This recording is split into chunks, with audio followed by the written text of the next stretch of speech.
grabado por Silvia Martínez para Despertar es Audiolibros.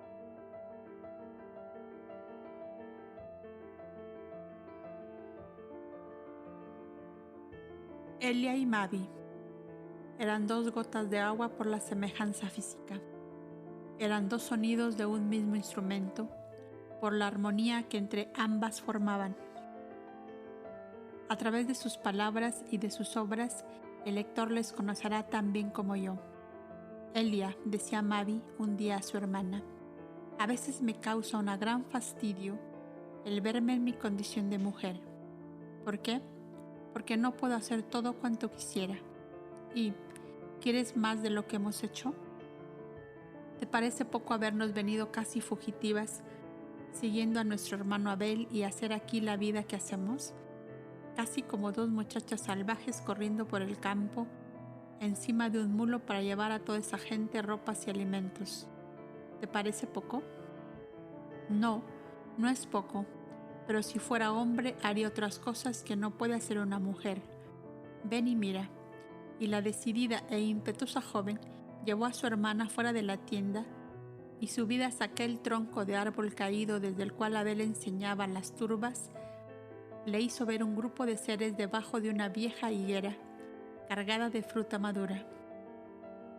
El hombre que parecía ser el jefe de la familia y que solo tenía un brazo disponible porque el otro y sus dos piernas estaban secos como raíces de árbol consumido por un incendio, había hecho subir a la higuera a sus tres hijitas jovencitas, ciegas de nacimiento y escuálidas por el hambre, y con una caña puntiaguda les apremiaba desde abajo para que a tientas recogieran toda la fruta antes de que otros lo hicieran. Mientras él, con voracidad de buitre, engullía tanto o más de lo que su pobre mujer enfermiza y contrahecha alcanzaba a guardar en una bolsa de cuero. ¡Qué bestia! ¡Qué mal hombre!, exclamó horrorizada Elia, apartando la vista. ¿Ves?, preguntó Mavi. Pues si fuera hombre, me lanzaba sobre él, le arrancaba la caña y le daba tan estupenda paliza que no volvía a comer higos en toda su vida. Pues mejor que eso, me parece ponerlo en conocimiento de nuestros hermanos y que ellos pongan remedio, contestó Elia, que era algo más reposada que su hermana. Ya lo hice, querida, y el muy pillo espía cuando los cobdas se retiran a la tienda para atormentar así a sus pobres hijas. Mira, a este otro lado, ¿ves aquel hombre de cara pálida como un muerto con su cabello y barba enmarañados? Aquel que como un tonto recoge puñados de hojas secas y las echa a volar al viento. Ese mismo, pues no hace nada malo, así es, pero si yo en vez de ser una mujer fuera un muchacho, correrías a él, le lavaría y peinaría el cabello y la barba, le daría tantos besos, la abrazaría tan fuerte y después le traería aquí a vivir con nosotros. Pero, Mavi, ¿tú estás loca?, interrumpió Elia. No solo somos dos doncellas, sino que somos dos mujeres cobdas que apenas podemos salir de la tienda para ejercer la caridad con esos infelices. ¿Qué dirían nuestros hermanos si te hubieran oído tales palabras? Precisamente porque sé que no puedo ni debo hacerlo, es que a veces me fastidio de ser mujer. Ay, Mavi, a ti te hace mal estar fuera de nuestro santuario. Hace ya días que te observo así de inquieta y tempestuosa. Tienes razón, hermana mía. Yo no puedo ver ciertas cosas sin perder por completo la paz y el sosiego. Pero, ¿qué es lo que te perturba en ese pobre hombre que hace volar las hojas secas? Es que le he oído palabras entrecortadas en el dialecto de los iranios y parece ser un loco inofensivo que hubiera perdido por algún desgraciado acontecimiento todo cuanto él amaba, mujer e hijos, a quienes busca sin encontrar. Y, ¿sabes por qué echa a volar hojas secas al viento? Pues dice que como esas hojas está muerto su amor, su esperanza y su vida. Dice que él es también un muerto. Infeliz, exclamó Elia, conmovida porque la intensidad de su hermana parecía transmitirle su mismo intenso sentir. Pues hija, si yo no fuera mujer, le mostraría tanto y tanto amor que le haría sentir que vive y que aún puede amar y ser feliz. El hombre de las hojas secas se acercaba distraídamente hacia las dos hermanas, sin duda para recoger la seca hojarasca de una de las inmensas ramas del árbol caído en cuyo tronco estaban sentadas. Ni siquiera las miró, pero Mavi no pudo contenerse. «Buen hombre, ¿por qué recogéis hojas secas?», le preguntó. No le contestó, parecía no haberla oído. «¿Será sordo?», se preguntaron las dos hermanas. Mavi tuvo una idea. Entró en la tienda y salió con los 2 laúdes que ambas tocaban. «Este hombre debe ser de Irania», dijo a su hermana. «Cantemos las canciones de mi madre y si no es sordo nos atenderá». Y las dulces melodías montañesas que parecían arrullos de tórtolas entre el espejo boscaje de las selvas, se dejó oír tierno y suavísimo en el dúo de las 2 hermanas. El hombre las miró con espantados ojos en los que pareció asomarse su alma, su vieja pasión dormida, el amor al suelo natal, al hogar, a los hijos, a la compañera perdida, a toda la ilusión y la esperanza de su vida. Y como temeroso de espantar una hermosa visión que le deslumbraba, fue acercándose más y más hacia las jóvenes que continuaban cantando como si no le vieran. Sus ojos desmesuradamente abiertos iban del rostro de la una a la otra hasta que terminada la melodía le oyeron decir: «2 Shivas, 2 Shivas, jóvenes y bellas como la Shiva mía perdida para siempre».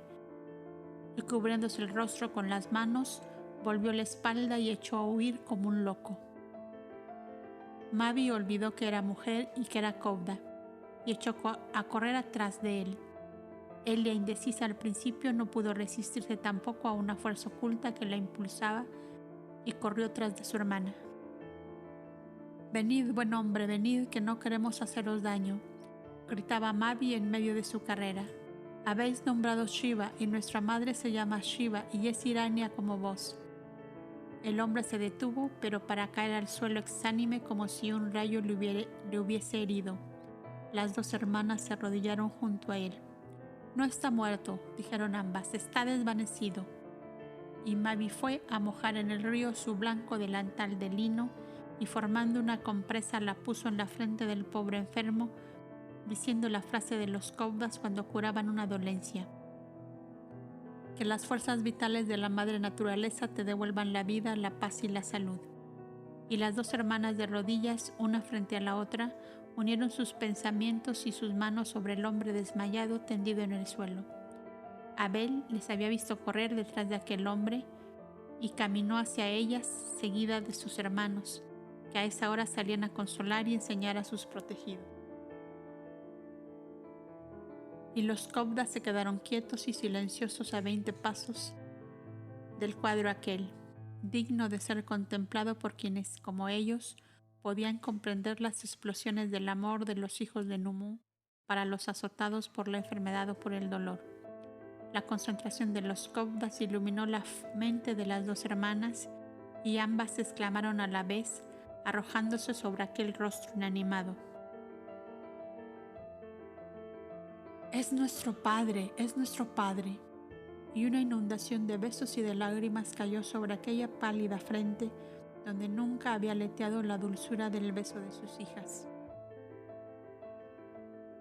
Los Kovdas llegaron y los más fuertes, formando camilla con sus brazos enlazados, transportaron a aquel hombre a la tienda.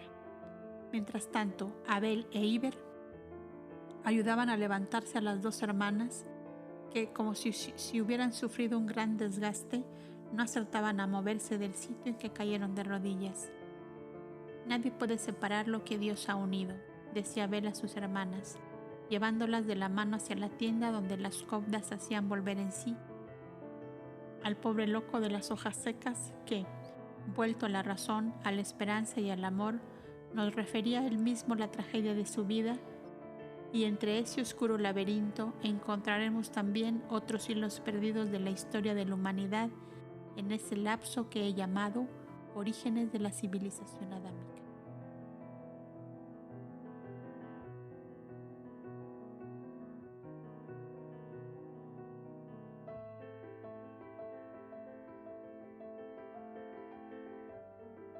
El hombre de las hojas secas. Cuando los Cobdas, mediante los procedimientos que ya conocemos, consiguieron que aquel ser estuviera en pleno uso de sus facultades mentales, se dispersaron por el campo en que la turba de los enfermos y atormentados les esperaba ansiosamente. Aún faltaban muchas tiendas que levantar para cobijarlos a todos, y esto no era obra de un día. Abel y las 2 hijas de Shiva quedaron junto al enfermo, que empezaba a convencerse de que no era un sueño ni un delirio febril lo que veía ante sus ojos, sino una hermosa realidad. Pero, ¿es posible tal belleza en esta pobre vida mía?, preguntaba, como hablando consigo mismo y escuchando como en un éxtasis las dulces canciones de su tierra, cantadas por los labios de sus hijas, de sus 2 Shivas, como él las llamaba. Tus 3 Shivas, le contestó Abel, han conquistado para ti la felicidad de este momento, y ahora eres tú quien debe conquistar tu grandeza futura. Has llegado al camino cuando creíais estar más lejos de él, porque si en el perfecto uso de tu razón no pudiste encontrar lo que amabas y habías perdido, podías suponer que lo encontrarías cuando, aletargadas tus facultades mentales, nada podías emprender por ti mismo. Otra vez vuelve a ser el amor, el hilo de oro que une las almas que la maldad humana esparció a los vientos de la vida, como esas hojas secas que tú echabas a volar.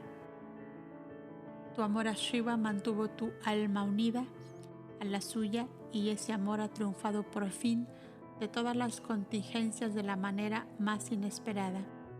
Qué desconocidos y ocultos son los caminos de Dios para conducir a los seres hacia el cumplimiento de sus destinos.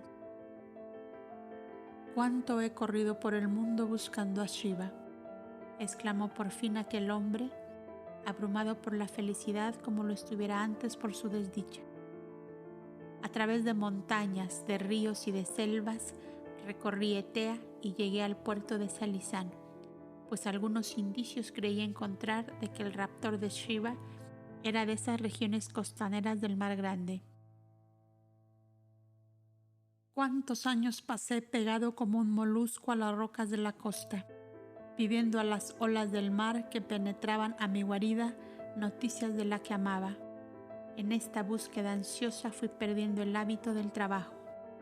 Poco a poco iba hundiéndome como en una noche oscura de la cual a veces venía a sacarme momentáneamente la misma maldad humana, y caí en poder de hombres crueles y duros que me destinaron al trabajo de las minas de cuprum. El que me capturó me embarcó en un velero que salía para la isla de Alasia, que desde esa época empezaron a llamarla Cuprum. Chipre, derivado de cuprum, cobre, por la gran abundancia de este metal que constituye la mayor riqueza de aquel país, aislado en medio del mar. Pasados 2 años, huí de aquel amo en la bodega de un barco mercante que hacía viajes periódicos entre Galad y Caria, y fui a desembarcar en Adalis, donde los habitantes tranquilos y pacíficos se compadecieron del pobre loco de las hojas secas, y perdida ya toda esperanza de encontrar a Shiva, no luché más para defenderme de la noche oscura que me invadía.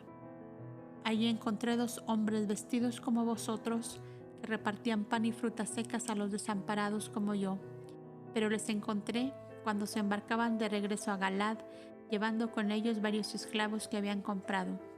Poco después, el país fue invadido por tribus extranjeras provenientes de las ciudades de Nosos y Faestos, de la gran isla Cretácea, que se había partido en varios trozos, ocurriendo lo propio con Defna y Cose, que en medio de un diluvio de fuego se habían abierto como una granada, cuyos granos dispersos quedaron flotando en el mar Egeo.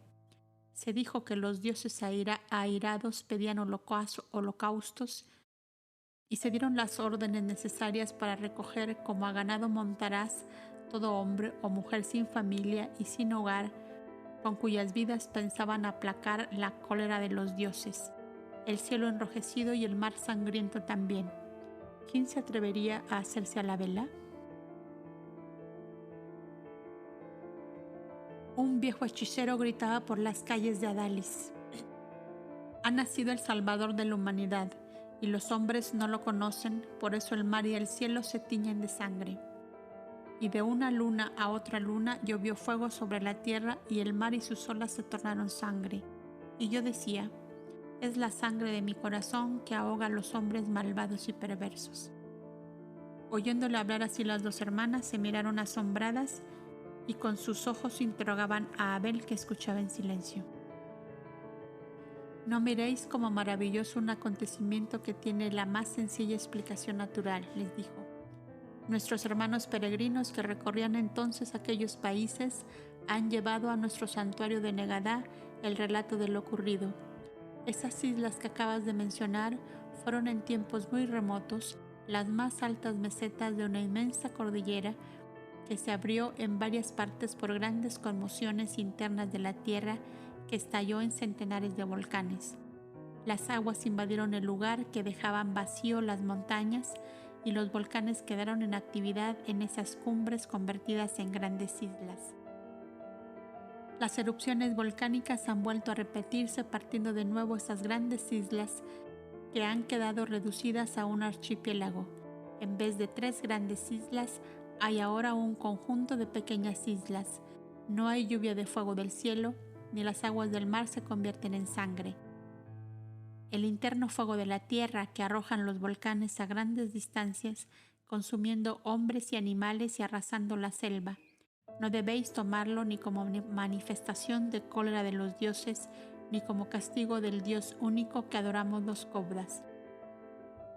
Es el globo terrestre que, al igual de las humanidades, no puede eximirse de la ley de la evolución, y esa ley le impele a consolidarse, a perfeccionarse, a dar lentamente los grandes pasos que todos los mundos han ido dando en el infinito correr de los siglos y que darán en adelante hasta llegar a su perfección, o sea, hasta llegar a la hermosa figura plasmada en las visiones de nuestros grandes iluminados. Hay mundos que emanan leche y miel, o sea, que los cereales son tan tiernos y lechosos que semejan espigas de perlas llenas del blanco líquido sustancioso que el hombre terrestre solo puede extraer de determinados animales, y donde los bosques de árboles frutales son a la vez inmensas colmenas de donde fluye la miel al calor de varios soles y corre como arroyuelos de topacio líquido por las montañas en declive. Las dos hermanas, habituadas a estas enseñanzas, no demostraron asombro alguno, mas para él y a Mavi era algo tan nuevo que no pudo menos que preguntar: «Pero, ¿jugáis con el pobre loco de las hojas secas o es verdad lo que dices? Ni tú eres ya loco, ni yo hablo en son de juego. ¿Por qué te asombras?», preguntó Abel. Pensaba, dijo tristemente él y a Mavi, que cuando esta tierra llegue a ese estado, los poderosos se aburrirán sin esclavos, sin pordioseros, sin desgraciados de toda especie que formen contraste con su dicha y su fastuosidad. ¿Cómo se consolarán estos sempiternos amos de la tierra de ver que la felicidad y hartura no es para ellos solos? «Hombre de las hojas secas», exclamó Abel, acariciando la cabeza envejecida de su interlocutor. «Ha llegado para ti la primavera que cubrirá todo a tu vista de frescos retoños, y piensa que los que has llamado sempiternos amos de la tierra, capaces de padecer al ver la felicidad de todos por igual, habrán pasado a ser esclavos, pordioseros y piltrafas en otros mundos, en que aún sea necesario el sudor de la frente para arrancar de sus entrañas el pan. ¿No sabes tú que la gran ley es el amor y que todo ser que no entre por ella rodará como un pedrusco arrojado por la onda de un chicuelo, de un país a otro, de un continente a otro continente, si tarda demasiado, también de un mundo a otro? ¿Cuánto tiempo tardará la humanidad de esta tierra en aprender la ley del amor? ¿100 lunas? ¿10 cientos de lunas?, volvió a preguntar él a Mavi. Abel extendió hacia afuera de la tienda la suave luz de sus ojos color topacio y le contestó: «¿Ves toda esa pradera tapizada de menuda hierba? ¿Podrías tú contar las suaves pajillas que entrelazadas forman el verde tapiz? Numerosas e incontables como ellas son las lunas que alumbrarán todavía el odio, la tiranía, la codicia y el egoísmo de esta humanidad.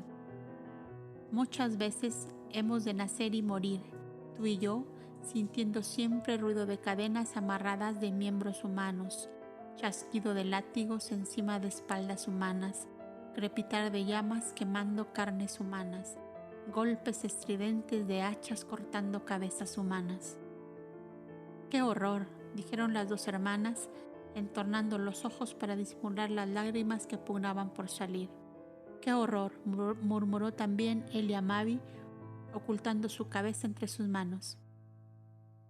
La vida en los mundos inferiores como este, continuó Abel, es una cadena de horrores, de tragedias y de espanto, porque el amor es aquí como un ave de paso y solo se oyen sus arpegios y sus cantos a través de unas pocas almas, golondrinas viajeras que vienen y se van, trayendo en su pico menudas gotas de agua de aquel manantial divino.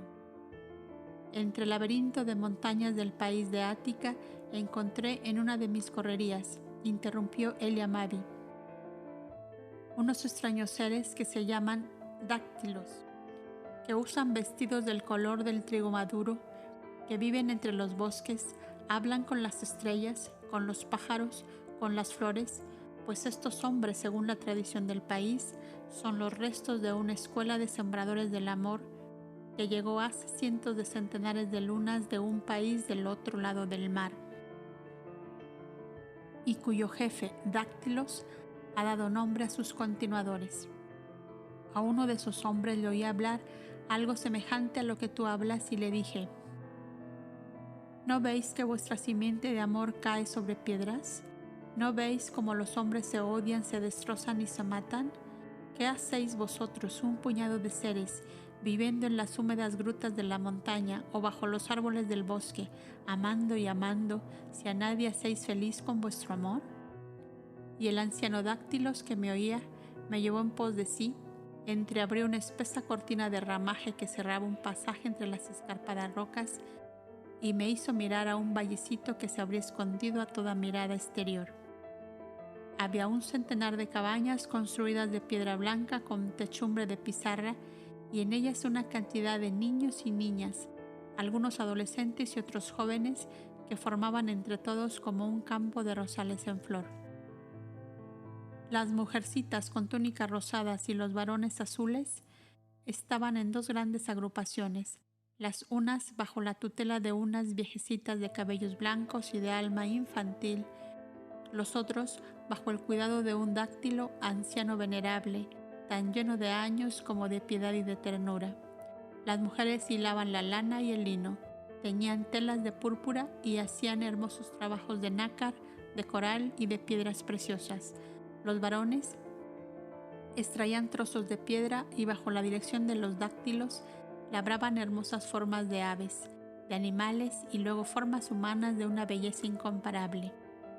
¿Qué hacéis con toda esta juventud?, le pregunté al anciano que me guiaba. Sembramos el amor y la belleza en estos seres arrancados a la orfandad, a la miseria, a la peste, al desamor y a la infamia de los mismos que les trajeron a la vida. ¿Y por qué? ¿Y para qué? Oh, exclamó el viejecito. Este enjambre de mariposas azules y rosadas que ves son el comienzo de un plantel de artistas que formarán al correr de los siglos la civilización más pura e idealista que hayan visto estos continentes nuevos, desde que se hundió bajo los mares la perla del Atlante, Man Etel, la ciudad de las puertas de oro. Formamos aquí una raza nueva, continuadora de la escuela antuliana, fuente de sabiduría, de arte y de belleza, como no la han conocido los hombres de estos tiempos. Y guiándome a otras cabañas apartadas de las anteriores por verdes muros de pinos y de cipreses perfumados, de díctamo y de laureles, pude ver matrimonios casi de adolescentes con sus hermosos retoños que semejaban pimpollos de rosas que aún no han terminado de abrir. Estas son las cofradías, donde el primer deber de todo padre es esculpir la imagen de cada uno de sus hijos. añadió el viejecito, haciéndome notar el bosquecillo de estatuas infantiles que adornaban el contorno de todas aquellas cabañas. Las jóvenes madres ensayaban cánticos a Adonis, como en su lengua llamaban al Ser Supremo, el eternamente bello, como eterno creador de la belleza, de la forma, del sonido y del color. ¿No encontráis que estos dáctilos se asemejaban a vuestro modo de hablar y de pensar? Abel, que había escuchado en silencio esta descripción y que en su mente había tendido ya los hilos de esa fina red de oro de la evolución humana a través de los siglos, le contestó: ellos forman el epílogo de una obra de cultura y redención humana que tuvo su grandiosa florescencia en una época ya muy lejana, mientras nosotros somos el preludio de otra obra de cultura y redención humana que ahora comienza. Dáctilos, plasmadores de la belleza eterna soñada por Antulio. Cobdas, forjadores del amor soñado por Numú. Resplandores de la verdad eterna, de la eterna sabiduría que uno se enciende antes que el otro se apague, para que las tinieblas no sean completas en esta tierra fermentada de odios y de dolor. Y no obstante de ser los dáctilos como el eco dulce y sonoro del último compás de la sinfonía antuliana, ellos serán los creadores, raíz y médula de una grandiosa civilización del porvenir que, teniendo su cuna en Ática, en Eubea, en la Hélade soñadora y artista, llevará por toda la tierra sus hermosos sueños de gloria, de belleza, de libertad, de altruismo. Abel y Elia Mavi no sentían pasar las horas, abismados ambos como en vislumbrar lejanas visiones que parecían ir surgiendo entre oleadas de luz hacia el pasado y hacia el futuro. También el lector habrá hecho su composición del lugar y no se sorprenderá de lo que ya casi está dicho y comprendido. Ese Dáctilos, discípulo de Antulio, que agrupó en las montañas de aquel país un puñado de hombres enamorados de la belleza y del bien, fue con los siglos el gran legislador de la Grecia gloriosa de la historia antigua. Solón, el hombre justo y bueno, sin ambiciones y sin egoísmos, que pudiendo ser un poderoso monarca, prefirió ser un padre de los pueblos en medio de los cuales realizó esa etapa de su evolución. Y nuestro hombre de las hojas secas, sintiendo el deleite espiritual de Abel, que le escuchaba como sumergido en una contemplación interior, continuó desgranando las perlas negras y blancas de su vida, errante y dolorosa, en la cual era como una pincelada de luz su pasaje por los vallecitos ocultos de los dáctilos entre las montañas del Ática. Cuando en un valle no caben ya más cabañas, y todo él ha sido plantado de olivos, higueras y vid, el grano no alcanza a mantener a todos. Un dáctilo toma 6 o 7 familias de la cofradía, arrancan una planta de viña y otra de olivo, toman pan, aceite y vino y fuego del hogar común, y en otro vallecito cercano encienden otro fuego alrededor del cual vivirá una nueva agrupación de familia, alimentándose de los olivos, las viñas y los cereales traídos de la cofradía madre, a la cual permanecen unidas por no sé qué lazo misterioso que les hace creerse una misma cosa, aun cuando no vuelven a verse ni a mantener relaciones materiales. Al igual que Abel, recojamos los hilos de oro que se desprenden de la conversación sin raciocinios aclaratorios que hace Elia Mavi y que bastan a diseñar para nosotros el cuadro grandioso de una nueva faceta de la evolución humana, a través de la cual vemos la figura luminosa de Antulio, el hombre luz de la ciudad de las puertas de oro, dormida en el fondo de los mares, con un sueño de muchos milenios de años. ¿Quién no reconocerá en la obra silenciosa y oscura de los ignorados dáctilos del Ática prehistórica los orígenes de la elevada y grandiosa civilización de la Grecia de Solón y de Pericles? En su altiva independencia, en su forma de concebir la fraternidad sin esclavitudes, la unión sin la fuerza, la grandeza sin las tiranías y la expansión por las conquistas, sin imponer yugo alguno a las regiones conquistadas, como si el fuego, el pan, el vino y el aceite del hogar madre fuera bastante para que viviera en ambos y otros la idea fija de que eran un solo y único pueblo. Abel continuaba soñando en un lejano futuro de la humanidad y nosotros, siguiendo el hilo luminoso de su pensamiento, decimos: si los Cobdas, prolongación del alma y de la obra de Numú, y sin los dáctilos, prolongación de la obra de Antulio, ¿dónde se habría encontrado la manifestación de la verdad y del amor? En los nuevos continentes, cuando Lemuria y Atlántida se hundieron en el no ser. El hombre de las hojas secas, sintiendo cada vez más intensa la irradiación de Abel, que como una inmensa ola lo invadía todo, al hacer revivir en ese instante sus grandes alianzas espirituales de siglos, empezó a llorar silenciosamente, lo mismo que sus hijas, con las cuales se iba sumergiendo en un mundo diferente al que hasta entonces había conocido. Sintió como si su espíritu ensayara un cántico nuevo, cuya resonancia le llegara de un punto muy lejano, perdido en los espacios infinitos. Se encontró en Venus, la rosa encarnada de la inmensidad, en medio de un enjambre de seres desencarnados que pactaban la alianza de la redención humana terrestre, al frente de la cual un gran ser, un hombre luz, un hombre amor, un hombre voz de Dios, resplandor de lo eterno, de lo bello, de lo divino, se hacía la vela en los mares intangibles de la eternidad, sin adioses, sin despedidas tristes y amargas, y solo diciendo a los que quedaban: hasta luego, y echaba anclas en la tierra con todos los que a la voz del amor habían querido emigrar con él a la conquista sublime de un ideal que solo ellos comprendían. Y vióse a sí mismo con un buril esculpiendo el duro mármol de las montañas de Ática, dándole formas de vida con impresiones de dolor, de dicha, de locura, de vértigo. Era Fidias. Y se vio con una pluma de ave grabando en papiro imágenes dolientes y ansiosas que gemían en versos saturados de lágrimas y de gemidos, ansiedades profundas, nostálgicas quimeras que huían ante él como fugitivas luciérnagas cuando creía tenerlas aprisionadas entre sus manos. Era Ovidio, el de las elegías, como gotas de llanto sobre una tumba solitaria, y se vio con un pincel, adolescente aún, esbozando en un lienzo rostros de mujer que copiaba de sus sueños, de sus correrías por su mundo de origen, y los vaciaba en un muro en paneles, haciendo vivir en ellos sus lejanos amores, sus recuerdos pretéritos. Era Rafael, Sancio de Urbino. Todo esto era un éxtasis de gloria. Había también tinieblas en esa cadena de eslabones dorados. Había negruras de crimen, rojas llamaradas de depravación y de vicio. Y en medio de toda esa enmarañada confusión de panoramas hermosos y de terribles abismos, se destacó una figura con nítida claridad, un joven despedazado por la lepra que iba a arrojarse desde lo alto de un peñasco al hondo abismo donde rugía un torrente.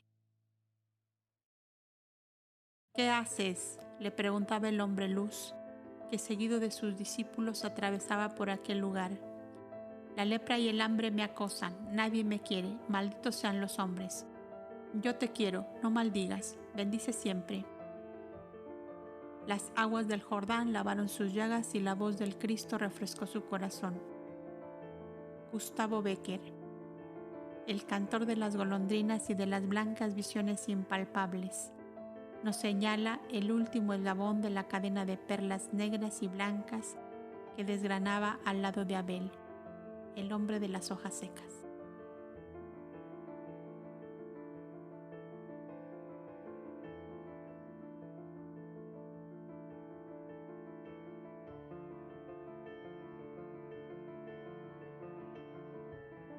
El interrogante de Iber. De tan dura condición es la vida en este planeta, que la felicidad de los unos es casi siempre a costa de la dicha ajena. Tal ocurrió a Iber, el jovencito Cobda, hijo tercero de Shiva, el que encarnaba el espíritu heroico y magnánimo de Milcha, la abnegada y amante esclava favorita de la princesa Sofía de Otlana. Desde que sus hermanas habían encontrado tan provincial tan providencialmente a su padre, se vio entristecer a Iber y buscar el silencio y la soledad en las orillas del Éufrates, en los sitios menos frecuentados por los habitantes de aquel lugar. Una interna lucha agitaba profundamente su espíritu. No obstante de buscar el sosiego en la repetida lectura de la ley, que le enseñaba ampliamente la forma de encarar todos los acontecimientos que se interpusieran en su avance hacia la perfección. Nada sabía del misterio de su vida, pero la llegada del hombre de las hojas secas fue para él como un relámpago que ilumina de pronto la oscuridad de un abismo. Amaba con amor compasivo y tierno a su madre, sumergida siempre en una melancolía sin acritud, y se resistía valientemente a la bajeza de juzgarla en lo que hay de más íntimo y sagrado para el corazón de un hijo respecto de la que le dio el ser. Mandaba su pensamiento a quietarse en el olvido, mas él, como inquieta mariposa, rondaba en torno de la siniestra llamarada en la cual se abraza y se consume. Aldis, que tanto le amaba y que era el único de los caudas allí presentes que estaba en el secreto del nacimiento de Iber, no tardó en apercibirse del cambio que se había operado en el joven hijo de Shiva, que empezó a languidecer y a ponerse calenturiento hasta llegar al delirio, mientras dormía en la misma tienda del padre de Adamo. Algunas frases entrecortadas de su delirio febril confirmaron las sospechas de Aldis, que con paternal ternura y arrodillado junto a su lecho, le despertó una noche decidido a triunfar de la penosa situación que acontecimientos no buscados ni previstos habían creado en esa alma que le era tan tiernamente querida. Iber, hijo mío, le dijo enjugándole la frente empapada en sudor, sé todo tu tormento y siento el chasquido de la tempestad que se ha desatado en tu espíritu. ¿No tendré la ventura de que confiese en mí que tanto te amo? El jovencito le miró con sus grandes ojos negros llenos de espanto. Una ráfaga de luz del reciente pasado cruzó por la mente de Aldis, que vio en aquellos ojos dolientes la franca y leal mirada de Milcha, y ambos unieron sus cabezas, la una ya encanecida, la otra juvenil, ambas estremecidas por un intenso sollozo. Tu dolor es mi dolor, alma fiel y amante, compañera del eterno viaje, exclamó Aldis, sumergido como estaba su espíritu en la clara visión del pasado que aún vibraba en su mundo mental y emotivo. Es tan espantoso mi secreto, exclama a su vez el joven sollozando amargamente. Vueltos ambos a la serenidad y a la calma unos instantes después, Aldis refirió a Iber la dolorosa tragedia de su pobre madre, que ya conoce el lector en capítulos anteriores, y donde Iber pudo saber que Shiva tuvo dos esposos, bien que el último, o sea su padre, le fue impuesto por la necesidad y no por el amor. Ahora que sabes, continuó diciendo Aldis, ¿por qué razón el padre de tus hermanas no es tu padre, sin que puedas hacer con justicia ningún reproche a tu madre? Creo llegada la hora de revelarte algo que desde luego completará tu curación espiritual y material. Dios es la infinita justicia y el infinito amor para quienes viven conforme a su ley, y cuando es llegado el momento, deshace de un soplo las obras perversas de los hombres. La maldad humana separó al padre de tus hermanas, de la esposa y de hijas que aún no habían llegado a la vida física, y Dios acaba de unirlos de la manera casi maravillosa que has visto. La maldad humana arrancó del hogar paterno a tu madre y antes a su hermano mayor, sin que el uno ni el otro pudieran saber el rumbo que habían seguido sus vidas, como nadie puede saber el giro de las hojas secas que arrastra el vendaval por las planicies solitarias. Se encontraron sin reconocerse, pues no siendo hijos de una misma madre nunca se habían visto, lo cual es un caso por demás frecuente y común en los países en que es ley la poligamia.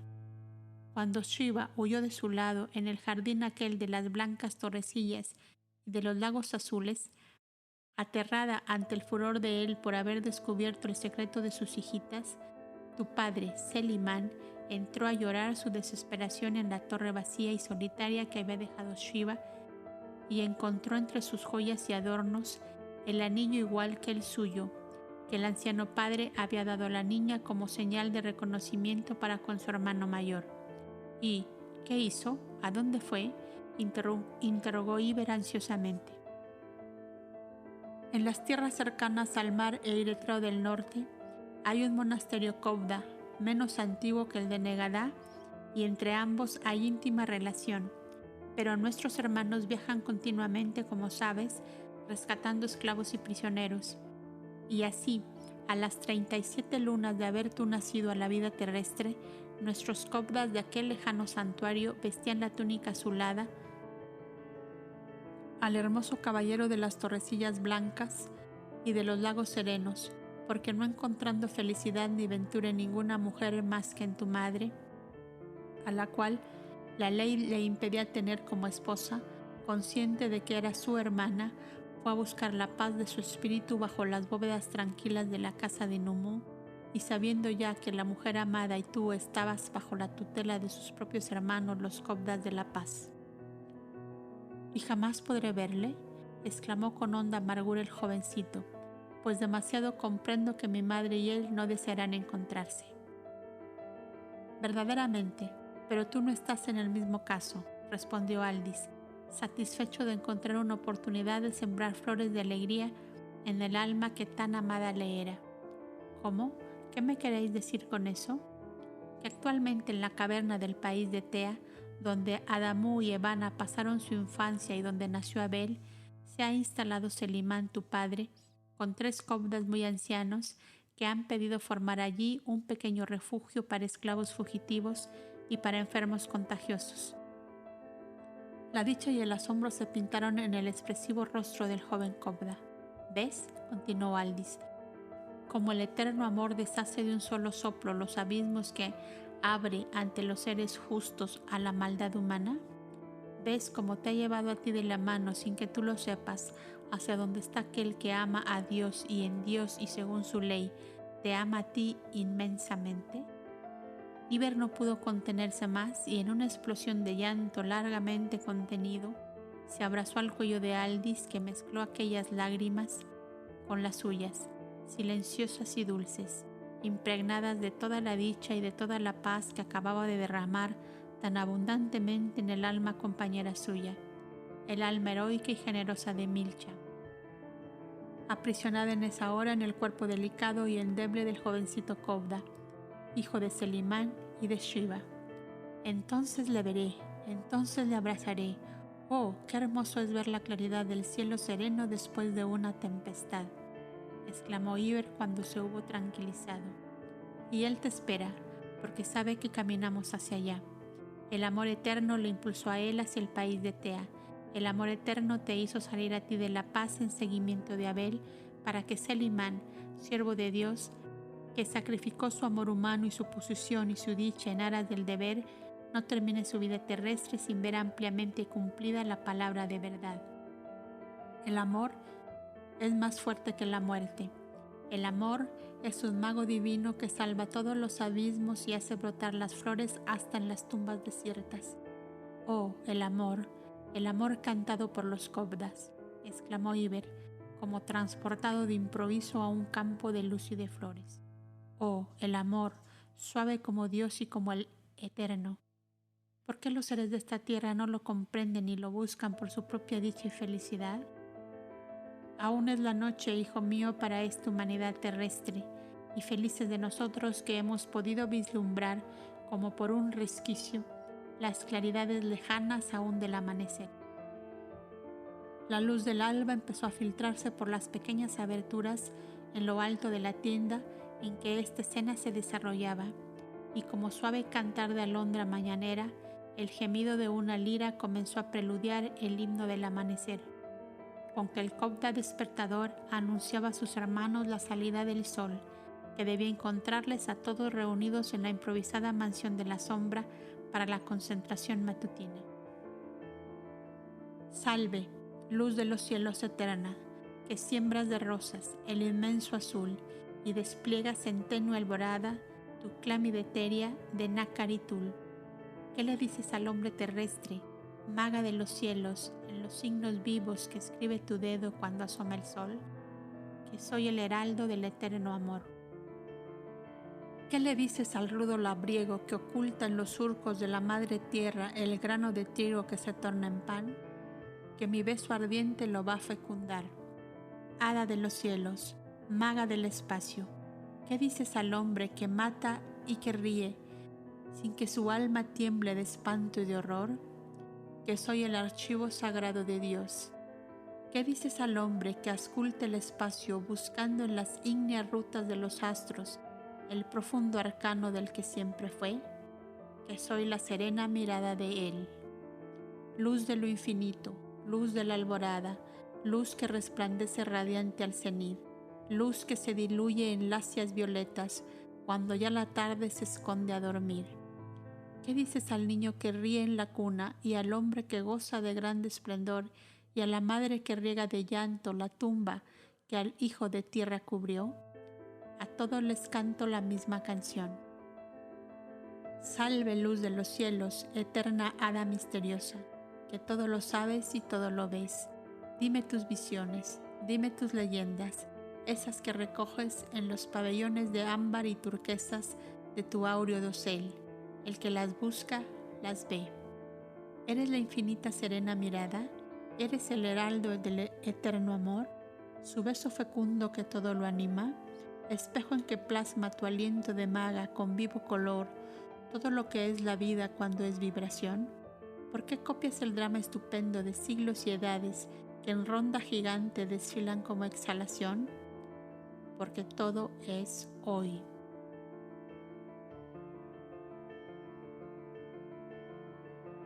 Tienes el enigma insondable, eterno, oh divina maga de pupila audaz. Y si tú lo sabes, lo vives, lo sientes y eres hada buena llena de piedad, dime tu secreto, luz de la alborada, luz del mediodía, luz del atardecer, que si solo un aliento de vida palpita en mi ser, oirás como un eco lejano, gemido o clamor, que te dice: maga, dímelo al oído, con tu voz sin ruido, ¿cómo es Dios? Como tú, cuando vibres como yo.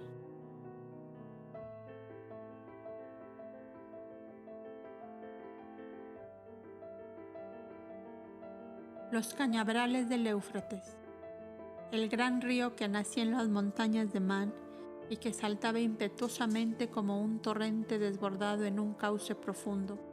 Al llegar a las llanuras de Tea y Urbau, se tornaba en mansa y caudalosa corriente que permitía la formación de grandes islas de tierra de aluvión, ramas de árboles arrastrados por la corriente y sobre todo cañas de anchas y lustrosas hojas que, arrancadas por las fuertes crecidas del río, iban a formar en medio de sus aguas espesos bosques de un verdor de esmeralda brillando al sol. Abirón, encargado de las tiendas para cobijar a la numerosa prole angustiada y hambrienta que se habían creado los cobras misioneros, tuvo la idea de recurrir a los cañaverales del Río Grande para la construcción de cabañas más sólidas y menos costosas que las tiendas de tejido de fibra vegetal que usaban para los viajes a largas distancias, y, proveyéndose de grandes barcazas de cargamentos, se internó por las islas del Éufrates con su cuadrilla de jornaleros. Esta circunstancia proporcionó ocasión a Caíno y a sus pérfidos consejeros para tratar de apoderarse de la persona de Abel sin levantar disturbios entre los súbditos de Alisán e Ismacú, aliados del Chalí del Nilo. Las 9 leyes de tolerancia y de amnistía que estos dos príncipes habían promulgado a insinuación de Abel habían motivado la vuelta a sus poblaciones de origen de gran parte de los esclavos fugitivos y delincuentes prófugos que, por necesidad, se habían sumado a las tribus nómadas que habitaban las grandes islas del Éufrates y que reconocían por caudillo a Caíno.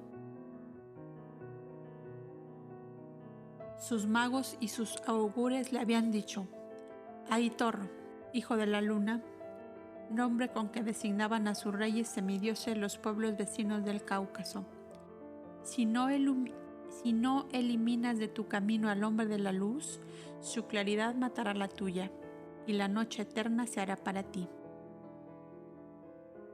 Y los agentes de Caíno, puestos en acecho entre los espesos y gigantescos bosques de cañaverales, se apoderaron de Abirón y sus hombres, y sin causarles daño, pero maniatados y vendados, fueron conducidos río arriba hasta la morada de Laitor, que estaba a un tercio de día de navegación, siempre costeando por entre el laberinto de islas. Caíno le recibió con toda la suntuosidad semisalvaje de su extraña soberanía. Abirón se sintió invadido de una gran serenidad muy fuera de su costumbre y temperamento, pero era debido a que recordaba constantemente el aviso que en sueños le diera Senio antes de salir de la paz. Miró a Caíno con glacial indiferencia que casi ofendió al joven déspota, que por primera salutación le dijo: ¿Sabes que tu vida y la de tus hombres están en mi mano? Del mismo modo que está en mi mano el servir o no de instrumento a tus deseos. Le contestó serenamente Abirón: ¿Cómo? ¿Osas hacer tal parangón? Naturalmente, tú tienes mi vida en tu mano, yo tengo en la mía la satisfacción de tu deseo. Luego estamos a igual altura.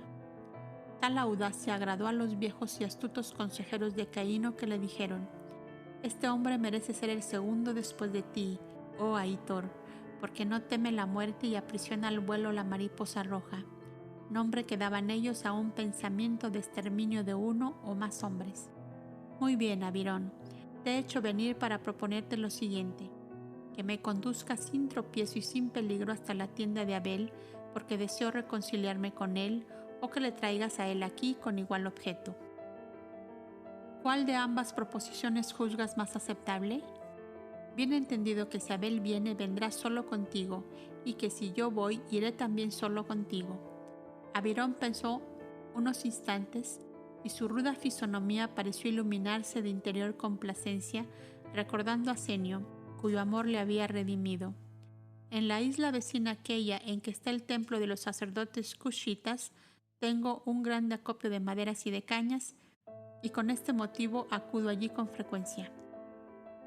Al pie de la más alta caña, donde verás una bandera blanca, estaré a la salida de la luna de aquí a 10 días.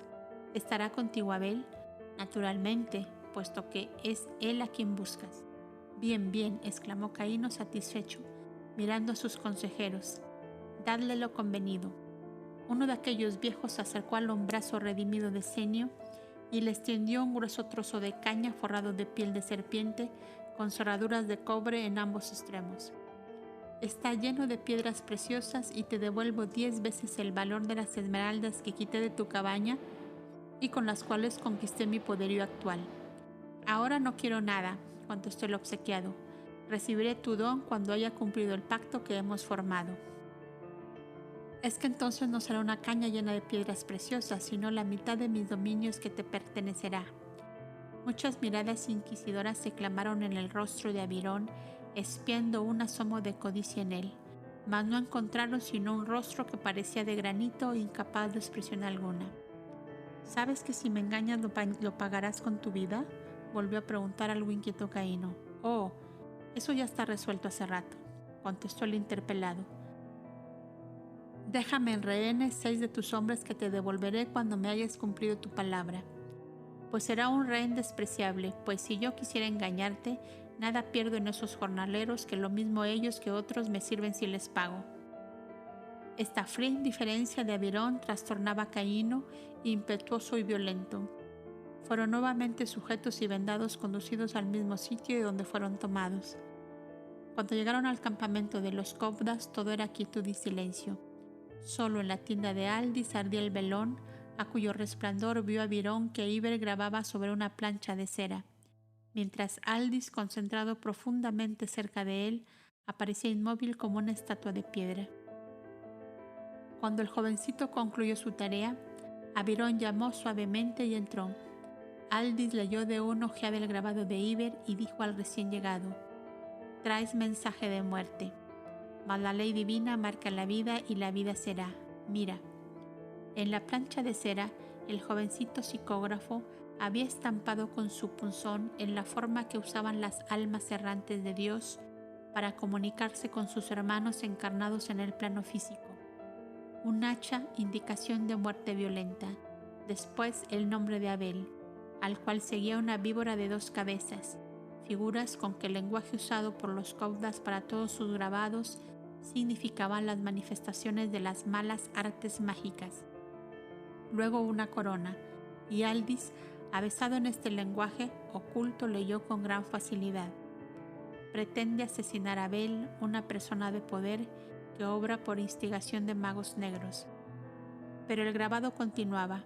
Había un ojo muy abierto, seguido de una palma formada de muchas hojas, después una lanza y finalmente un arco en tensión y debajo una flor de loto. Y Aldis continuó leyendo: la vigilancia divina, la unión de la amistad sincera que forma la fuerza espiritual, ofrecerán dura resistencia al mal, que será vencido por la paz y el amor. Leyendo nosotros juntamente con Aldis el extraño jeroglífico grabado por Iber, interpretamos que el ojo significaba la vigilancia divina, la palma de muchas hojas, la unión de la verdadera amistad, la lanza, la fuerza espiritual, el arco en tensión, la resistencia, y el loto, la paz y el amor, que de nuevo reinaría una vez vencidas las fuerzas del mal. Abirón quedó asombrado de lo que veía y acto seguido refirió cuanto le había ocurrido en los enmarañados cañaverales del Éufrates. De aquí a 3 días, le dijo Aldis, ya será visible para Caíno la derrota que ya está plasmada en el pensamiento divino. Vete a descansar, que mañana hablaremos. Cuando Abirón se tendía en su lecho de heno y pieles, vio su cabaña iluminada por un tenue resplandor, en medio del cual el rostro de Senio, iluminado de felicidad, le hizo comprender como por un reflejo de ideas estas palabras: antes de 50 auroras estaré de nuevo en el plano físico. Tu fidelidad de esta hora borró la aspereza de tu ley que encadenaba tus facultades espirituales. Un nuevo sendero se abre para ti. Síguelo, que encontrarás a Dios. Y la visión desapareció, dejando al hombre de granito inundado en lágrimas, de dulce y suave emoción como nunca lo había experimentado en su vida. Cuando al amanecer cantaban los caudas del himno acostumbrado, Abirón tenía ya construidas varias docenas de lanzas, y cada lanza en el puño de una cuchita de largas trenzas, dispuestos a amurallar en triples filas al campamento de los caudas para resistir a la embestida que esperaba de Caíno. ¿En vez de cabañas construyes lanzas?, le preguntaba el cauda despertador cuando concluyó el grandioso himno del amanecer. Guerra, guerra, rugía como un león el hombrazo que demostraba haber centuplicado sus fuerzas. La paz sea contigo, Abirón, dijo de pronto la voz dulce y suave de Abel, que salió de una cabaña de tierra y ramas secas que apenas se levantaba a 4 codos del piso cubierto de húmeda tierra. La mirada diáfana y tierna del hombre luz, del hombre amor, del hombre paz, pareció penetrar en el mundo mental de Abirón, que viéndose culpable en su afán de venganza y exterminio, soltó el hacha y la caña que labraba mientras excusándose decía: ¿no es justa la guerra por salvar nuestra vida? La paz sea contigo, Abirón, volvió a decirle Abel, mientras cubría con su manto de abrigo a un niñito que llevaba en brazos, cuya madre acababa de expirar en la pequeña choza de ramas, dejando a su hijito de pocos días en la más completa orfandad. ¿Qué hacéis, niño? ¿Qué hacéis?, preguntóle alarmado Abirón. ¿Recogéis del arroyo otro Caíno, acaso más desleal y traidor que el primero? Caíno, Caíno, murmuraba Abel caminando hacia su tienda. Toda la humanidad terrestre es Caíno. Y el Altísimo derrama sobre ella los rayos de su sol y las dulzuras de su lluvia. Abirón se dejó caer como vencido por una fuerza irresistible entre el verde ramaje de las cañas que había cortado para armar centenares de lanceros que ensartaran como a sierpes venenosas a Caíno y a sus secuaces. Y Abel Sentado en una raíz de cedro a la puerta de su tienda, mecía en sus rodillas al huerfanito que gemía. Y recordando los cantares de su madre, la dulce vana susurraba a media voz: ríe, niño, ríe, que asoma ya el sol, trayendo a tus ojos el beso de Dios.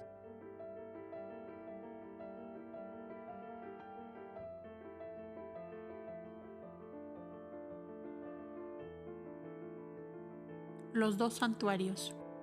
Viendo los cobdas de la misión que Elia Mavi había dejado de ser el hombre de las hojas secas para transformarse en el hombre de la esperanza y de la fe, y que su espíritu se abría de nuevo a la vida y al amor como en una eflorescencia de primavera, resolvieron enviarle a La Paz con sus dos hijas y aprovecharon el regreso de una caravana que hacía viajes continuos de transporte de mercancías desde el Maharati hasta Babel. ¿Con que así dais por terminada nuestra misión?, preguntaba Mavi entre pesarosa y risueña en medio de la asamblea de sus hermanos, que sin consultarlas acababan de tomar tal resolución. Sí, hija mía, sí, respondióle Aldis, es necesario que así sea. Vosotras no podéis continuar el penoso viaje que vamos a reanudar dentro de breves días. Además, es la hora de que demostréis que sois de verdad mujeres cobdas, prontas a sacrificar la propia voluntad cuando elevados intereses así lo reclaman.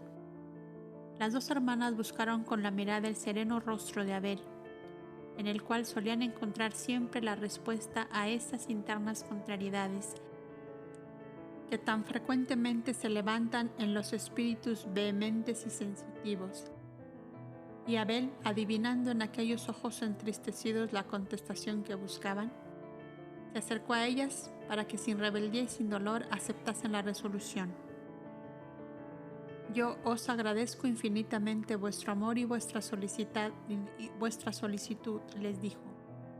Mas para que sea ello perfecto ante Dios, no debe ofuscar vuestra mente en forma que olvidéis el largo y penoso sufrir de vuestro padre, que al perder todo cuanto amaba en la vida, se sumergió en la negrura de un desequilibrio mental, del cual acaba de salir mediante los esfuerzos conjuntos de nuestro amor en torno suyo. Si la ley divina ha dado ya por terminada su dura prueba, no queráis vosotros prolongarla por daros una satisfacción innecesaria. Además, para quien hemos aprendido a salvar tiempo y distancias mediante las actividades espirituales que la eterna ley permite y concede a quienes se le consagran por completo, bien sabéis vosotras que en La Paz y yo, continuando mi viaje, estamos unidos en el aura maravillosa de amor que nos envuelve a todos, como un dulce velo materno empapado de promesas y de caricias. Haremos como lo habéis dispuesto, contestaron por fin las dos hermanas, convencidas de que así debían hacerlo. Sin disgusto y sin violencia, volvió a preguntar a Abel, como si en su exquisita sensibilidad sintiera el rasguño de una espina. Ambas comprendieron esto y, sobreponiéndose a sí mismas, contestaron casi a una voz: estamos contentas de hacer lo que vosotros queréis. Y pocas horas después, Elia Mavi y sus dos hijas, cómodamente sentados bajo un dosel en el ancho lomo de un elefante, tornaban hacia La Paz, no sin volver muchas veces la vista atrás para mirar a Abel y los demás cobdas que, agitando ramas de palmeras, las despedían hasta que un recodo del camino las ocultó de su vista. La noche anterior, o sea, cuando los cobdas misioneros resolvían el regreso de las hijas de Shiva con su padre, en el santuario de mujeres cobdas, vecino al pabellón de la reina, las que se quedaron de turno, entre las cuales se hallaba Shiva, vieron en un momento de clarividencia la escena aquella que realizaba en la pradera de Babel, cuando Abel, en medio de sus hermanos, convencía a Elia y a Mavi de volver a La Paz, y antes de que se esfumara tal videncia, apareció en penumbra el rostro grave y envejecido del hombre de las hojas secas. Una gran alarma sacudió el alma de Shiva, que creyó reconocer en aquel rostro al único hombre a quien había amado en su vida. Se oprimió la frente con ambas manos como queriendo sustraerse a una pesadilla que turbaba sus horas de intensa elevación espiritual. Todas comprendieron que aquello era anuncio de algo que se relacionaba con Shiva y sus hijas y que debió ocurrir dentro de muy breve tiempo. La copda cronista, según la vieja costumbre, escribió en la hoja de papiro de ese día la clarividencia del turno de esa noche y lo colocó en el pórtico de entrada a la mansión de la sombra, donde permanecía durante varios días hasta que se hubiesen tomado las anotaciones y resoluciones convenientes. Boindra y Ada llamaron a Shiva, pues un mensajero llegó antes que la caravana a los efectos de que no se cerrasen las puertas externas del anchuroso parque, pues debían llegar después de la puesta del sol. Shiva, le dijo Boindra, si el Altísimo cambiara de pronto el rumbo de tu vida, ¿serías feliz con ello? Aquella pobre alma habituada a devorar en silencio todo dolor, se estremeció de sobresalto, de angustia, de zozobra y apenas tuvo fuerzas para preguntar, ¿y no es en mí una locura hablar de felicidad? Si es que os referís a la dicha humana en que hace mucho tiempo dejé de soñar. No, Shiva, no es locura cuando la voluntad divina se manifiesta en acontecimientos que tú no has buscado. Eliamavi, el padre de tus hijas, vive y juntamente con ella se acerca a la paz. Una palidez de muerte cubrió el hermoso rostro de aquella mujer que hacía inauditos esfuerzos por aparecer serena. Boindra y Ada comprendieron todo cuanto pasó como un torbellino por lo hondo de aquel espíritu tan torturado por toda especie de angustias casi desde la niñez. Ada se le acercó llena de amor y de ternura para decirle, no temas al amor si vuelve a florecer para ti, pobre Shiva. Antes bien, recoge con alegría las flores que te brinda y bendice al Altísimo, que de nuevo las derrama en tu camino. Shiva callaba. Alma empapada de soledad y de silencio, exclamó Boindra, abismado en la belleza que su alma de copda extraía del fondo de aquel ser que tanto sentía y que tan pocas veces hablaba. El amor eterno te devuelva al corazón de aquel hombre que por alianza de siglos está unido a ti con lazos que ni tú ni él podéis romper, que los hombres no pueden romper, que la maldad humana no ha podido desatar. El santuario de la familia es también un santuario de amor y como libre fuiste para vestir la túnica azulada, lo eres también para dejarla en obsequio al que llega, cansado de buscarte y en el ocaso de su vida, más terrible y angustiosa, si cabe, que la tuya. Shiva sintióse como atolondrada ante el panorama desconocido, jamás soñado, de un hogar con paz, con sosiego, con amor. Eliamavi, la túnica azulada, las mujeres copdas, exclamaba como reuniendo todo lo que tales ideas encerraban para ella. ¿Cómo reunir todo eso aquí dentro de este pequeño corazón? Dijo por fin como en un clamor que hubiera estado largamente contenido. Shiva, el amor es un mago divino que salva todos los abismos, díjole el copda rey, comprendiendo la tempestad que se había levantado en aquel herido corazón. ¿No me ves a mí al lado de Ada vistiendo ambos la túnica azulada? Por el rostro melancólico de Shiva pareció cruzar, como en danza fugitiva, el hada azul de la esperanza, mas de pronto se puso lívida, y cual si una visión de espanto hubiera aparecido ante ella, se cubrió el rostro con ambas manos y cayendo a los pies de Ada y Boindra, como herida por un rayo, murmuraba en una queja desesperada. No puede ser, dejadme, no puede ser. Iber, Selimán, no puede ser, no, nunca, jamás. Yo debo estar muerta a todos los afectos humanos, a todos. Ada estrechó contra su corazón aquella cabeza sacudida por los sollozos mientras le decía, Shiva, Shiva, vuelve en ti y no pronuncie en tus labios frases que así lastiman tu propio corazón. El amor es el mago divino que salva todos los abismos. Volvió a repetir con su voz musical Boindra. Shiva, ¿no has pensado en que vives entre los copdas que han hecho del amor su primera ley y que viven la vida terrestre, nada más que para derramar la paz y el amor sobre todos los seres? ¿No sabes ya que Selimán es un copda y que Iber, tu hijo, lo es también? ¿No has pensado en que el amor habló en el fondo de sus corazones para poner bien en claro los derechos y deberes de cada uno de vosotros, tales y como son ante la eterna ley, no tales y como son ante las pasiones humanas? El eterno amor llenó de paz y de armonía el alma de Selimán, que hoy no es para ti más que tu hermano, que solo desea tu felicidad y el amor de su hijo, y tu hijo camina hacia él, bendiciéndote en tu inmolación y en tu sacrificio para traerle a la vida terrestre, en la ventajosa situación espiritual en que se encuentra. El Altísimo tiene para los seres caminos inexplorados, desconocidos, insospechados. Ciegos e inconscientes casi siempre, los seres de esta tierra nos aventuramos en juicios erróneos y disparatados, con visos de moral que en el fondo no es sino hipocresía, egoísmo, tiranía despótica y arbitraria. Bien veo, Shiva, que te lastima el recuerdo de que fuiste durante 18 lunas la esposa de tu hermano sin saberlo. Pero, ¿has pensado acaso en lo que hubiera sido de ti en aquella hora si él no te hubiese tomado bajo su amparo como a una de sus esposas? Vuela más alto, Shiva, y piensa que antes que materia frágil y mudable, somos espíritus de inmortales destinos, que al venir a la vida buscamos la alianza espiritual con almas que no son gemelas y adaptables a los fines que nos traen a la vida física. Además, debes tener presente que hay aún muchos países en los cuales está permitida la unión conyugal entre seres que, reconociendo un mismo padre, tienen madres diferentes, resabios de la antigua civilización lemuriana en los siglos de su decadencia, en que las mujeres esposas eran como un rebaño numeroso en torno de cada varón. El hundimiento de grandes minas, principal actividad de aquel continente, había sepultado millares de hombres, quedando las vastas ciudades y los campos inmensos solo poblados de mujeres y de niños.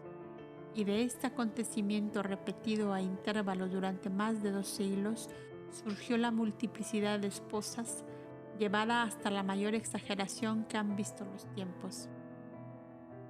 Piensa que tus 2 hijas Seíber son almas de mucho arrastre y que te habían escogido a ti para madre por leyes de afinidad, de conjunciones astrales y planetarias, que muy poco tenemos de ordinario en cuenta los encarnados. La maldad humana alejó a tu esposo de tu lado cuando Iber ya había planeado en el mundo astral su vuelta a la vida física, que no podía retardar por mucho. Ante tal obstáculo, ¿podía ese espíritu dejar frustrada su obra? ¿Podía empujarte a ti hacia un ser cualquiera sin condiciones espirituales ni aún materiales que contribuyeran después a la vida que él venía a realizar en la magna misión redentora del Verbo de Dios? Ante tan elevados y nobles ideales, Shiva, ¿qué son, dime, las mezquinas moralejas de las leyes humanas, basadas casi siempre en el egoísmo, en la estrechez de miras y en intereses creados tan solo por conveniencias materiales? Ante tales razonamientos, la frente de Shiva se iba serenando lentamente hasta que el Cobda Rey concluyó por decirle, para coronar su bella obra de paz y de amor, en torno a aquel espíritu sacudido por tan recia tempestad: vuelve a tu santuario, Shiva, sumérgete en la divinidad de la cual has salido y a la cual has de volver, y allá escucharás la palabra que te marque el camino a seguir. No olvides que Elia Mavi ha gastado toda su vida en buscarte y que si el Altísimo le permite encontrarte de nuevo en el ocaso de su vida, será para que el mismo amor, más puro y sublime, más radiante y excelso, ilumine otra vez vuestras vidas como un sol de atardecer cuando la luna está en creciente, en que ambas claridades se confunden para impedir las tinieblas. ¿Me has comprendido, Shiva? Os he comprendido, Cobda Rey, os he comprendido, exclamó aquella mujer que parecía salir de una tumba como al impulso de una resurrección. Tenéis la magia del consuelo en la palabra. Benditos sean vuestros labios que solo se abren para cantar. A Deivoindra le tendieron sus manos según la costumbre y Shiva acercó a ella su frente rejuvenecida. En aquel corazón que sonreía acababa de abrirse otro santuario, el de un nuevo hogar, que como el de Adamú y Evana, florecería en la sombra del árbol gigantesco de la sabiduría de los Cobdas.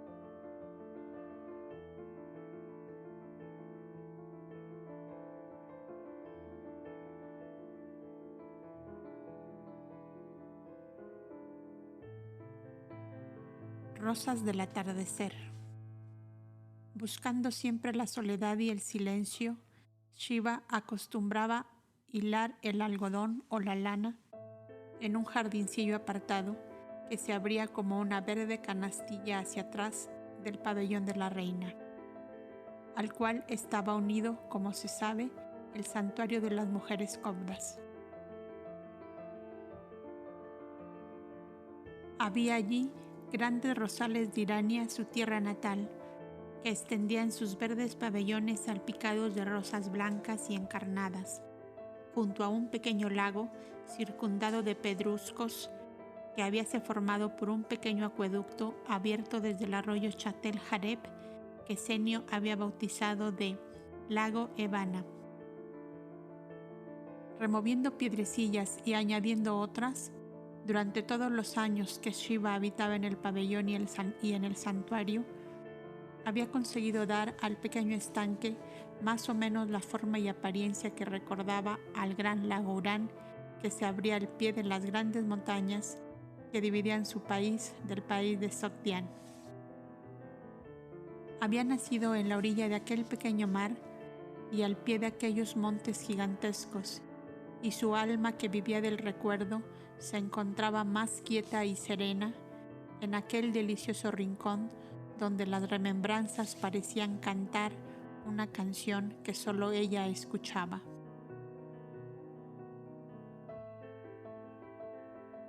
Esta predilección de Shiva hizo que Ada y Evana dijeran un día: llamemos a este jardincillo sin nombre el jardín de Shiva, ya que ella es su más asidua visitante y la que con tanto amor lo cultiva.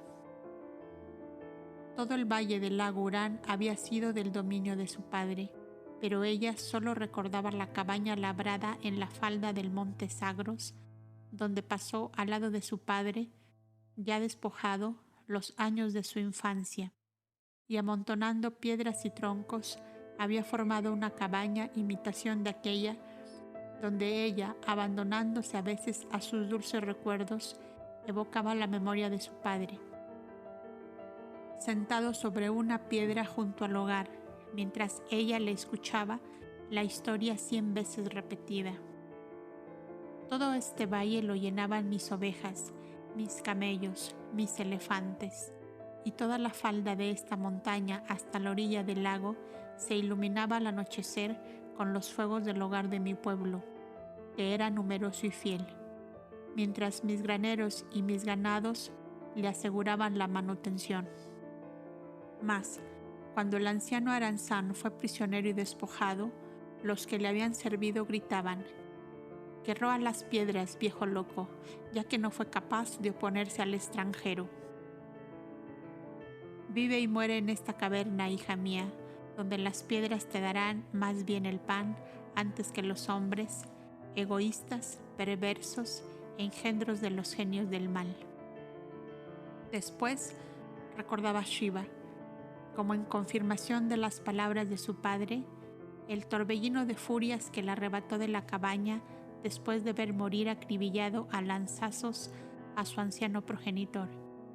Y al igual que lo hiciera el hombre de las hojas secas, desgranaba también ella en el plano de cristal de sus recuerdos las perlas negras y blancas de su azarosa existencia, hasta el momento iluminado con claridades de aurora, en que los Cobdas la habían recogido, llevando como único tesoro sus 2 hijitas desnudas entre sus brazos sin fuerzas. Y las madejas de algodón o de lana iban surgiendo blancas y suaves de entre los dedos de Shiva, que parecían moverse más rápidamente aún que sus pensamientos tumultuosos, como fantástica danza de seres alados que risueños o malignos rondaban en torno de ella, devorando las horas, los días, los años.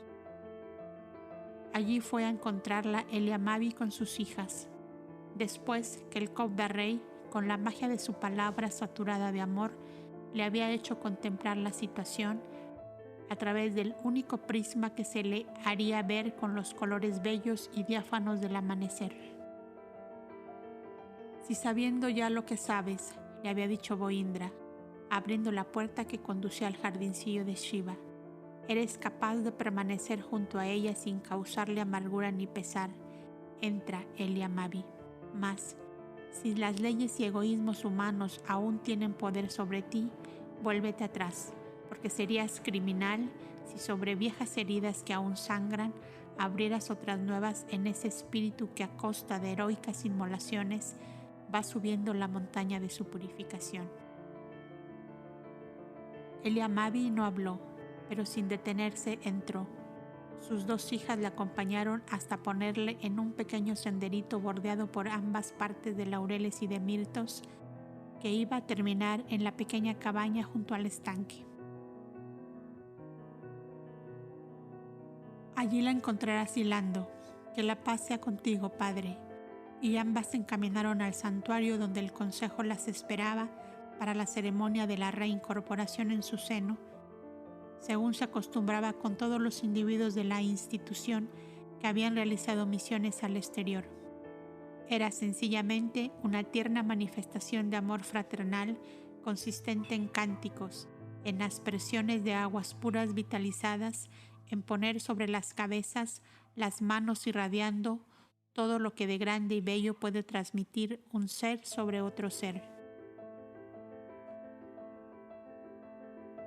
Mi corazón te esperó tanto tiempo que murió esperándote, murmuró Shiva cuando Eliamabi se detuvo a la puerta de la cabaña. El hombre de las hojas secas no pudo articular palabra y cayendo de rodillas a los pies de Shiva, reposó su frente sobre las blancas madejas de lana que ella tenía en su regazo. Shiva dejó el uso y continuó haciendo el movimiento maquinal y como autómata de retorcer la lana, pero en los cabellos ya grises de aquella cabeza apoyada sobre sus rodillas. Oh, qué fantástica danza de recuerdos y de pensamientos iluminaban y obscurecían el aura de la cabaña junto al estanque, donde tendían sus pabellones de verdor los rosales de Irania. Aquel silencio cantaba, hablaba, reía, lloraba. Shiva, Shiva, dijo por fin Eliamabi. Las olas de todos los ríos, las piedras de todos los montes de este continente, las costas del mar grande, han aprendido de memoria tu nombre. Tanto es lo que te he llamado. ¿Dónde está el Dios del amor que así huyó y se ocultó para nosotros? La pequeña mano de Shiva se posó con suavidad de pétalo sobre aquellos labios angustiosos que tan amargamente se quejaban. Calla, Eliamabi, que ofendes al Dios del amor. ¿No le ves acaso en este momento flotar como un arrebol sobre estas aguas serenas en que se reflejan los rosales en flor de nuestra tierra? Si Él no viviera en nosotros mismos, ¿estarías tú ahora junto a mí como estás? Una fresca ráfaga de viento que siempre soplaba al atardecer agitó las ramas de los rosales, cuyos pétalos blancos y encarnados caían como una lluvia sobre las aguas tranquilas y sobre la techumbre de hojas de palmera de la cabaña.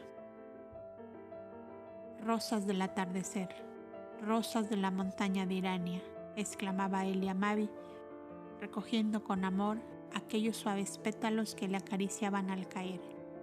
Si los rosales reviven y se renuevan como los hombres, Shiva, ¿serán estas rosas las mismas que perfumaban tus cabellos bajo el cielo tercio y radiante de Susiana, cuando al despedirme de ti para ir a buscar el precio de tu rescate, dejaba un beso en tu frente mientras te decía: espérame que volveré para comprar tu libertad, aunque deba sacar el rescate de las entrañas de la tierra o del fondo del mar? ¿Serán las mismas? Puede que sean las mismas, respondió Shiva, las que acariciaron nuestro amanecer y estas que ahora deshojan sus pétalos al impulso del viento en el atardecer de nuestra vida. Rosas, rosas de Irania, que escuchasteis los idilios de amor de nuestra juventud y bebisteis nuestras lágrimas y escuchasteis nuestras quejas y espiasteis los ocultos pensamientos que a distancia volaban del uno hacia el otro sin sospechar siquiera dónde nos encontrábamos. Exclamaba de nuevo el hombre de las hojas secas, recogiendo a puñado los dulces pétalos que continuaban cayendo como perlas blancas y rojas, desgranadas desde los cielos por sílfides invisibles.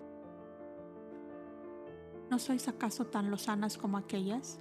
Pero también aprenderéis nuestros nombres y alfombraréis de nuevo nuestro camino y volveréis a escuchar nuestras confidencias, rosas del atardecer. Boindra había dicho verdad, había dicho la gran palabra, la sabia palabra, cimiento y corona de toda la sabiduría cobda. El amor es el mago divino que salva todos los abismos.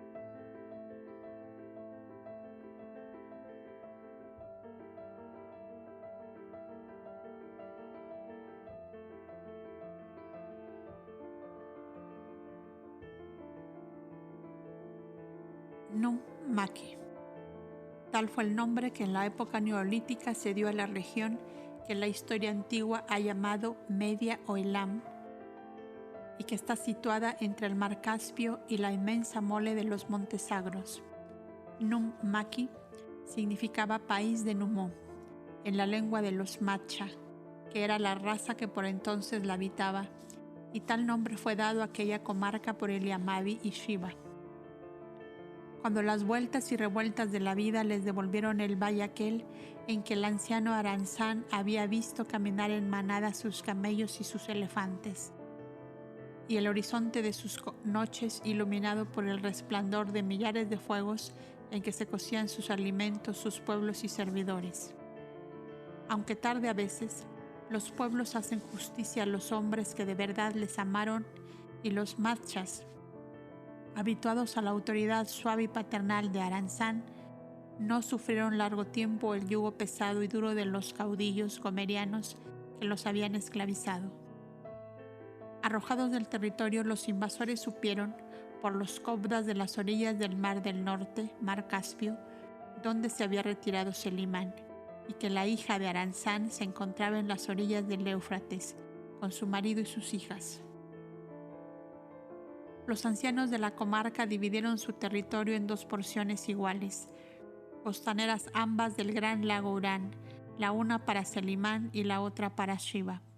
Mas, como el primero había comenzado su actividad misionera en el país de Tea, a la cual se dedicó con grande ardor, renunció en favor de su hermana y de sus hijas todos sus derechos, pidiendo únicamente que aquel país que le habían adjudicado fuese llamado Num Maqui, país de Numú, y que se adoptase en él la ley dada por los cobdas a los pueblos de la alianza del Éufrates y el Nilo. Y Shiva, la pobre Shiva que hemos visto arrastrarse por el suelo como una larva, como un harapo de humanidad, fue consagrada reina cobda, con el nombre que según su lengua y costumbres quiso darle su pueblo que la reclamaba. Suisini, Man Shiva, que significaba Divina Madre Shiva. Al correr de los siglos, el nombre de Shiva ha pasado a la categoría de divinidad que han adorado diversos pueblos en las inmediaciones de aquellos países. Divinidad que aún ahora tiene cultores entre algunas razas de la India occidental. Los dulces y místicos chiitas de la Persia actual parece que conservarán, vibrando aún en sus canciones, en sus poemas clásicos, en sus antiguas leyendas y tradiciones, algo del perfume del alma cobda, que en el atardecer de su vida física fue a derramar en los valles del lago Urán el amor, la paz, la fraternidad y toda esa pureza de sentimientos que constituía la esencia de la sabiduría de los hijos de Numú. El eterno amor te manda de nuevo, Shiva, a tu país natal, le dijo Boindra al despedirles en la inmensa explanada que se abría ante el pórtico de la paz. No olvides jamás que eres una paloma mensajera de la divina ley cerca de aquellos pueblos, que en la nueva florescencia de tu amor verán el rayo de luz que los guiará a sus altos destinos.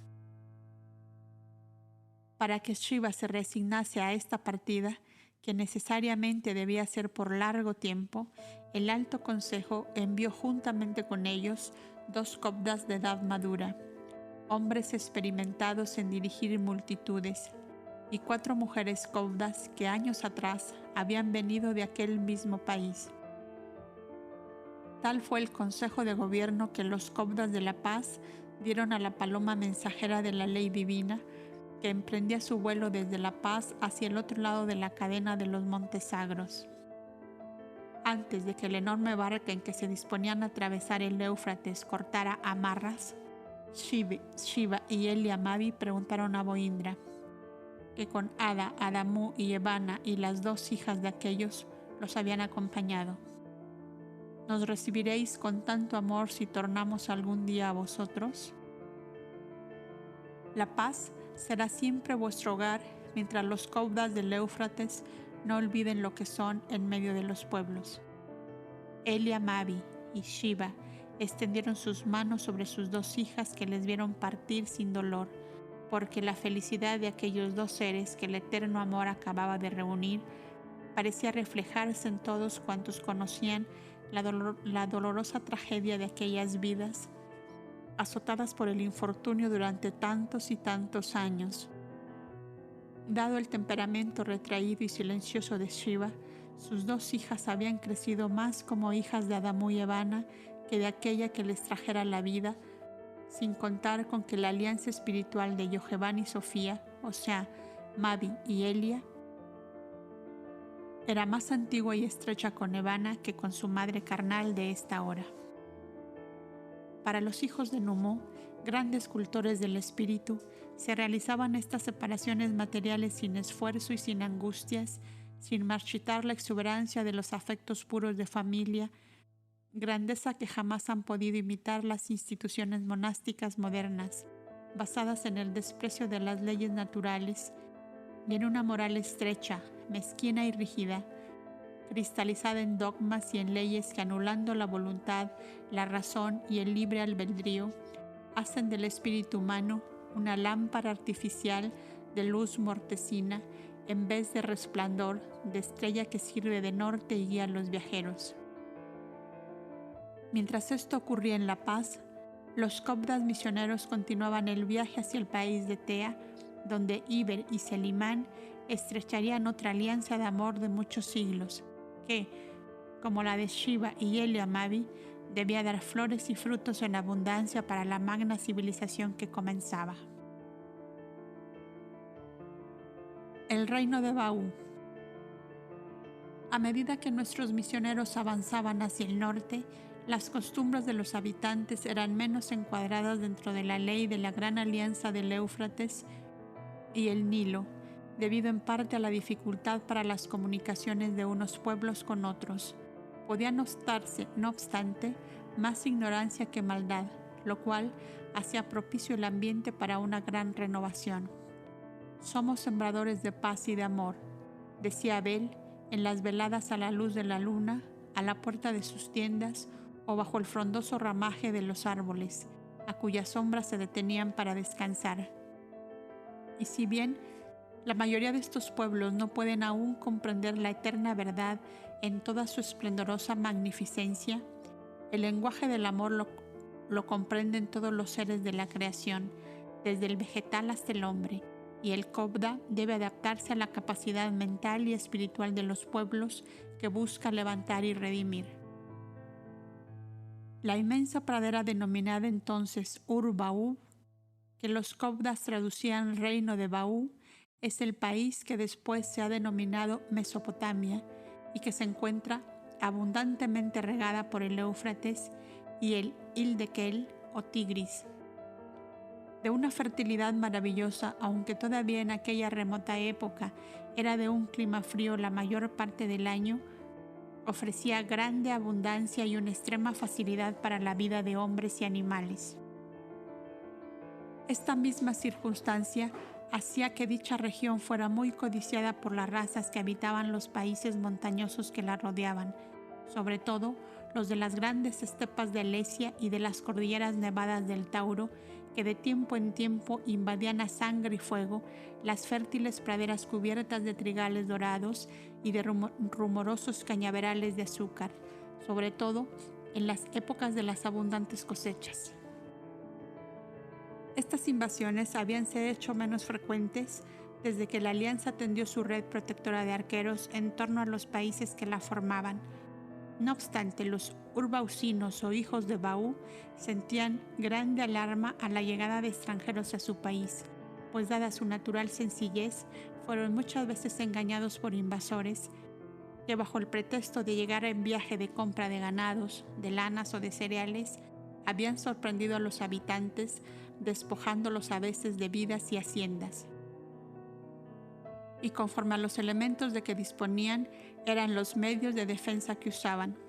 La más importante de sus ciudades era Subartú, situada sobre la costa oriental del Éufrates, a unas 2 millas más o menos, y unida a él por un gran acueducto que denominaban Agüera, y que se cerraba todos los días al caer la noche por medio de una especie de muralla movediza, labrada de enormes troncos de roble, a través de las cuales se abrían pequeños orificios destinados a explorar si alguien se acercaba por el lado del río.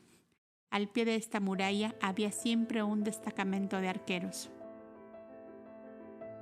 La defensa de la ciudad por el lado de campo abierto consistía en grandes pilas de paja seca de trigo, de ramas y de todo cuanto fuera un fácil combustible, cubiertas de tierra apisonada como si fuera una compacta muralla, en forma que, habiendo enemigos cerca, se encendía fuego a la paja, se desmoronaba la tierra y la ciudad quedaba guardada por un círculo de fuego que los de adentro se encargaban de mantener durante días y aún meses, con los grandes acopios de paja y ramas en que cada vivienda se almacenaban con este fin.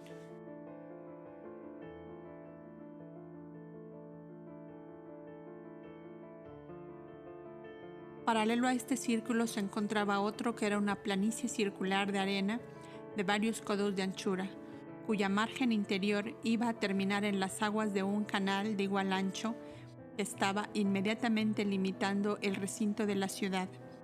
Esta triple circunvalación era en previsión de que el viento llevara las ramas o paja encendidas, las cuales iban a morir entre el círculo de arena o entre el canal de agua venidas desde el Éufrates por la gran agüera que habían abierto y que se bifurcaba en 2 brazos rodeando la ciudad. Los urbaucinos estaban divididos en tribus o familias, cada una de las cuales formaba un barrio de aquella inmensa ciudad. Estas eran como la aristocracia de aquel país. El resto del pueblo formaba como grandes o pequeñas aldeas diseminadas en toda la extensión de la vasta pradera, y cada aldea era una sola tribu o familia, con sus kiranis, esclavos, y con sus ganados, y se había construido su muralla de paja y ramas cubiertas de tierra, imitación de la que circundaba a la gran capital. Residía en esta el gran Inis Bau, hijo de Bau, con su consejo y su numerosa familia. Era la autoridad suprema de la comarca. Allí residían como fieles guardianes los piliks, en gran número, pues eran especie de soldados o guardias de la ciudad. Tal palabra tenía un significado como de columnas o pilares en nuestras lenguas de origen latino. Según sus viejas tradiciones, el dios Bau había caído al Éufrates desde una estrella lejana y le había salvado de perecer ahogado una oveja que acababa de ver hundirse en las olas su corderito pequeño, y que al ver flotar al dios niño envuelto en blancos sendales, lo sacó a la orilla juzgando que era su hijo. Bau creció entre las majadas y, según su extraña creencia, los dientecillos del niño divino eran granos de trigo que al caerse en la edad competente germinaron en la tierra produciendo aquellos dorados trigales que eran el orgullo y el asombro de extranjeros y nativos. El dios había marcado, pues, el género de vida de su pueblo escogido, debían ser pastores y agricultores, y lo eran de corazón y de alma, pues para ellos el cuidar sus majadas y labrar sus campos era parte de los ritos de su culto y de su creencia. Por eso, desde el gran Inis Baú hasta el último Kirani, debían haber sembrado por lo menos 20 veces el trigo en su juventud, condición indispensable para permanecer como ciudadano en aquel país.